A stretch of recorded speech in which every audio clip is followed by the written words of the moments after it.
Hey guys, my name is Zach Dewhurst. I am the owner of Deco Experts. I have been using DecoNetwork software for 10 years now, and as a Deco Pro, I help licensees, essentially shops like yours, get the most out of the software. One of my previous clients, or actually ongoing clients, and one of my favorites is Tim Pipp, the owner of Bees Tees. Tim has used DecoNetwork software for over 7 years. He offers everything from screen printing to embroidery, and he is an expert at essentially the industry. I know a lot about printing and embroidery. Tim knows more. So I'm not going to BS my way through talking about is contract printing and embroidery right for your business. I've brought on Tim Pipp to help give you input from his years of experience when it comes to offering contract printing and embroidery services to his clientele. So Tim, introduce yourself and we'll get started. Yeah, thanks. I'm Tim Pipp. My company's Bees Tea Screen Printing. We're located in New Hampshire. I've got 2 storefront locations, and then we've got a separate production facility a town away from one of my stores. We opened up our second storefront in February of 2020, so about 3 weeks before all the states started shutting down, we had opened up our second store, but things are looking back up, and we've just kind of juked around over the last 10 years, and just expanded our product offerings and what we do as a business. Thanks, Tim. So again, today's webinar is going to focus around to kind of recap a little bit how contract printing embroidery is different compared to just working with an everyday consumer, just having just one kind of set pricing. Something I've seen in the industry, a couple different changes I've seen. One, most shops 10 years ago, when you were working with someone off the street or just a normal customer, everyone would double the cost of the garment. Okay, a t-shirt cost us $2, we're going to charge $4. Now that we buy everything on a piece rate and several other factors, now I see that the price is a lot closer typically to a 50% markup, a lot more control over your final price, and you put your cost to the customer in the act of decorating the product. Because we're not in the business of buying and reselling blanks. We're in the business of decorating them. And as you put it, you're really in the business of getting that finished custom decorated product to the customer. I think nowadays most customers don't even care how it's decorated as long as the quality's there and they're happy. They don't care what method you used to print it. And it's amazing how the industry has changed as far as, vinyl 10, 15 years ago, it was terrible. Now it's one of my favorite processes to feel on a garment because it has a great hand and it's durable. Even plastisol ink. Don't assume that all plastisol is the same. I mean, if your competitor is running everything through a 60 mesh screen and they're not, putting any soft hand base or anything, yeah, plastisol can be a terrible finished product if you don't know what you're doing with it. But something I think that I've also seen in the industry is we try to simplify the ordering process as much as possible on our customer. I mean, there's so many variables that change the price for each decoration process. Screen printing is counting colors and quantity. Embroidery is counting stitches, so it's based on size. DTG may factor in the color of the garment because we have to use more pre-treat and so forth. So when it comes to what we are doing on a website, often we try to make it as simple as possible. I advise, if possible, to not include screen fees when you're quoting an everyday consumer. The everyday consumer has no idea what the heck a screen fee is. And it can confuse them. It kind of can feel like a bait and switch at times. So the simpler you can keep the pricing for a everyday consumer, the better. But when I look at your pricing, Tim, I see that you have screen setup fees and you have extra charges for larger size prints or difficult locations and so forth. So it goes back to the idea that if you educate your customer where the costs really are, everybody can win because every variable that is going to affect the price is truly being factored in here. And I kind of I miss the old days, Tim. In like year 2005 or earlier, I started using DecoNetwork in 2009. And back then, we didn't have like Sanmar's catalog available. So, and we didn't even have a lot of the decoration capabilities. I'm not saying Deco couldn't do this, but back in the early 2000s, we would show a price table, Tim, of, hey, look, if you buy this quantity and it's this color garment, A plus B, the decoration plus the blank equals C, the total. I don't understand. I really don't understand why more people don't display tables. Now, when you have screen setup fees and everything else, it gets more complicated. But to be honest, I don't know what is wrong with letting the customer know where their price breaks are and how the price increases based on the amount of colors in the artwork.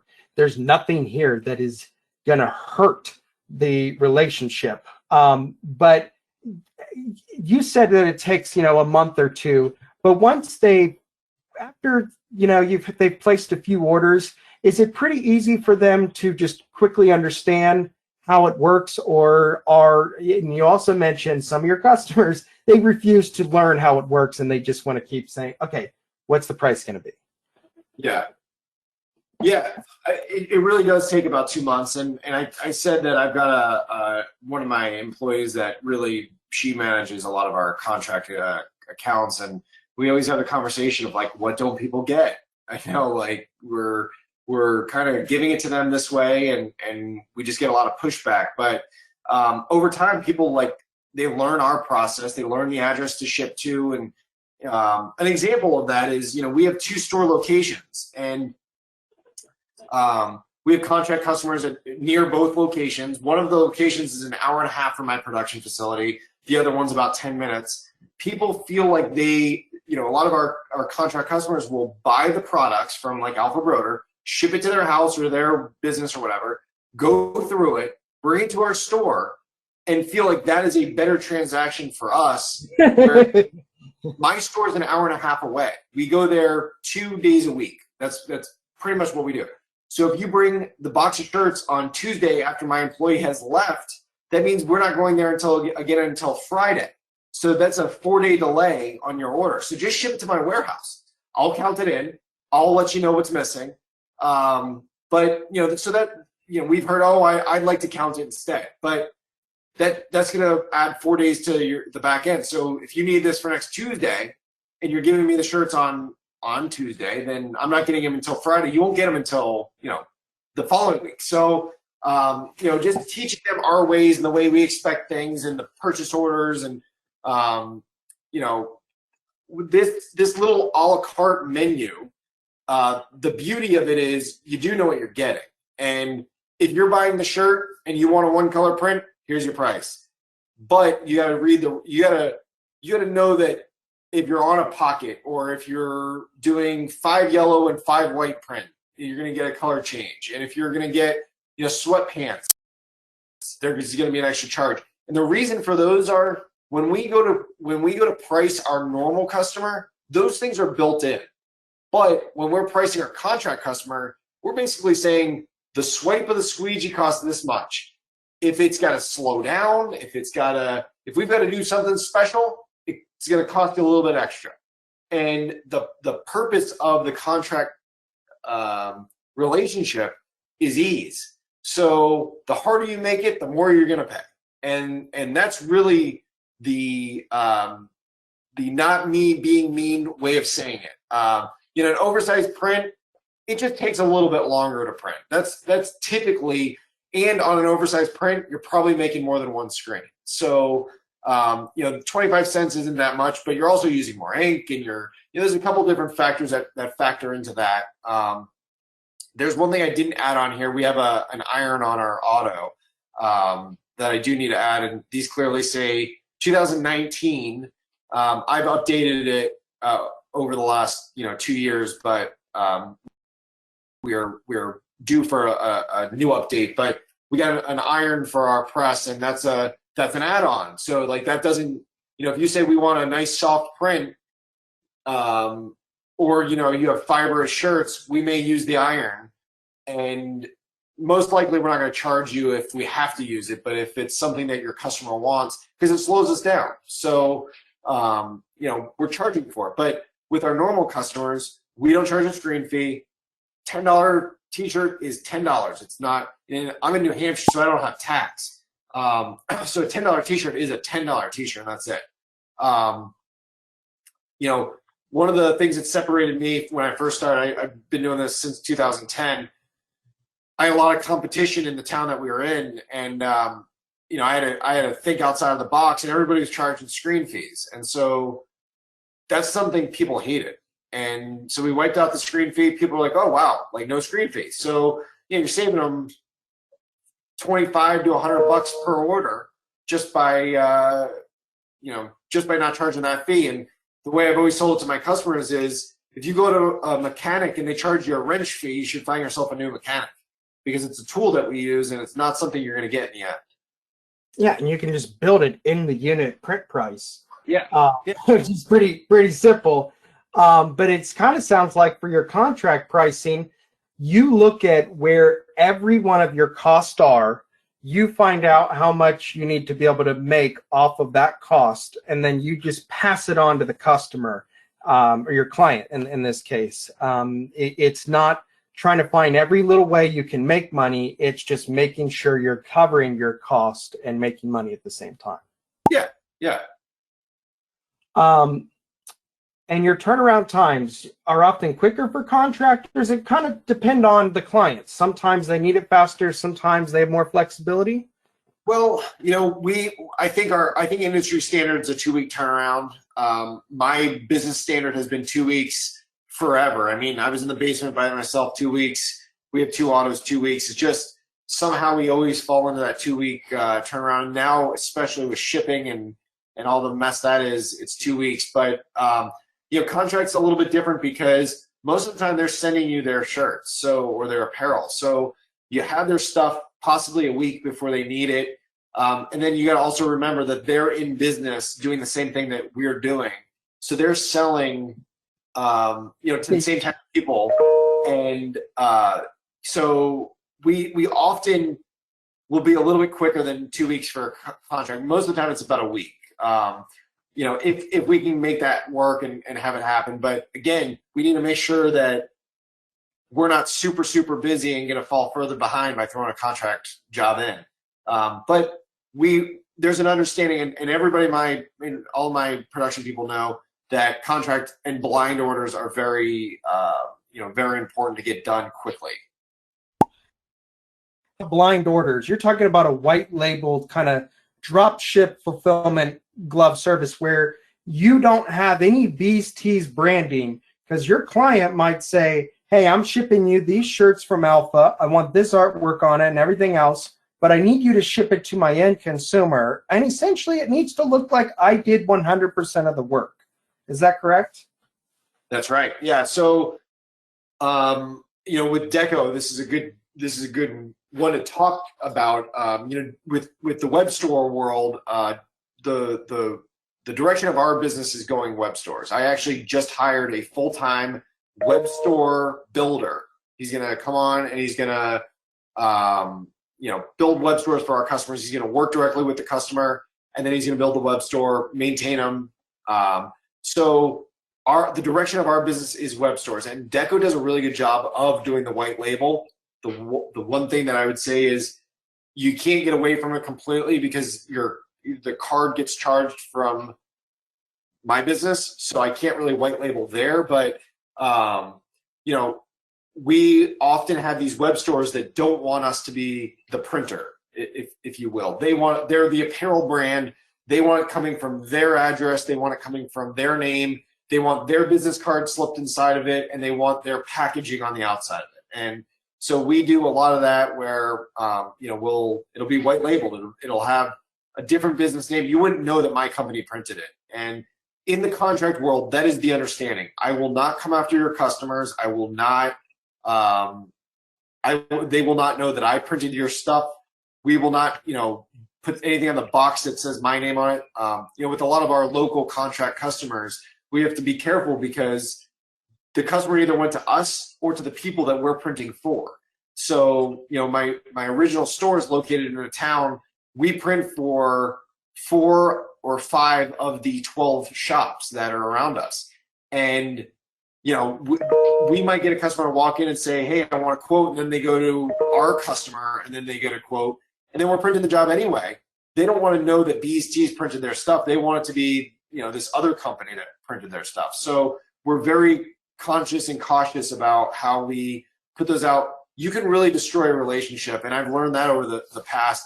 You can destroy a relationship just by giving them a box with the wrong label on it, with our logo or with our name or something like that.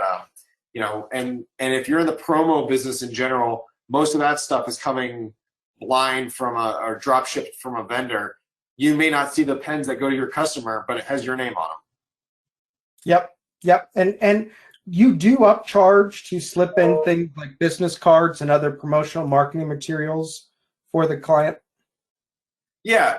We're doing that a lot more now because, again, I think my business, we've got the Main Street model storefront, but you've talked about it a couple times about diversifying, and I learned a long time ago from the entrepreneurs, like the mega rich people. You got to have different income streams, and so one of our main income streams is the storefronts, but the web stores are the other income stream that I feel may overtake our business on the Main Street. But we have a customer right now that's doing masks, and we built him a Deco website, and with every mask we package it differently. It comes from him, from his website, and his address, and then we put a business card in there, and we charge him. So we bag it and tag it, and we charge him for that. And but it's a touch that is important to him and his customers, and it's more of a high end. It's not a high end mask, but it's a high end customer that they're reaching out to. So they're selling masks for $25, and if you get a mask in a bag that isn't wrapped and doesn't have a discount code on it, then the value isn't there. But these are poly bagged, and so different things that we offer. We also do a lot of fulfillment stuff. So we've done stuff where we'll ship out a book, or we'll ship out. I've got a customer that wants to do hat shirts and a race medal for a virtual run, and so we're running that through our ship station. And so we're kind of gearing towards that type of client where we could do some fulfillment and then the online type of business. That's interesting. You're combining some products that you're actually decorating with some stock products as well. So they want, hey, I want you to ship these with this. It is amazing what the drop ship fulfillment capabilities, especially of the DecoNetwork. I tell people all the time, if I wanted to start a candle making company, I'm a big Office fan, so like Candles by Jan, you could technically have your own candle company, and you could find a bunch of other housewives who want to essentially start their own candle brand. You just white label it, drop ship fulfill it. Anything can be drop ship fulfilled through the software. Not to say that you even have to have it in here, but drop ship fulfilling, I mean, what made Amazon so powerful is the ability to just be the logistics of being able to do things like that. All right, we have covered a lot during this webinar. Hopefully it has been helpful. If you have questions about how to use DecoNetwork software, you can email me at decoexperts@deconetwork.com. If you have any questions about outsourcing contract work to Tim Pipp at Bees Tees, email him at tpipp@beestees.com. Thank you for attending the webinar, and can't wait to host another one and hopefully educate you guys more on the industry. Thanks, Tim, for joining. We'll talk to you next time. Thank you.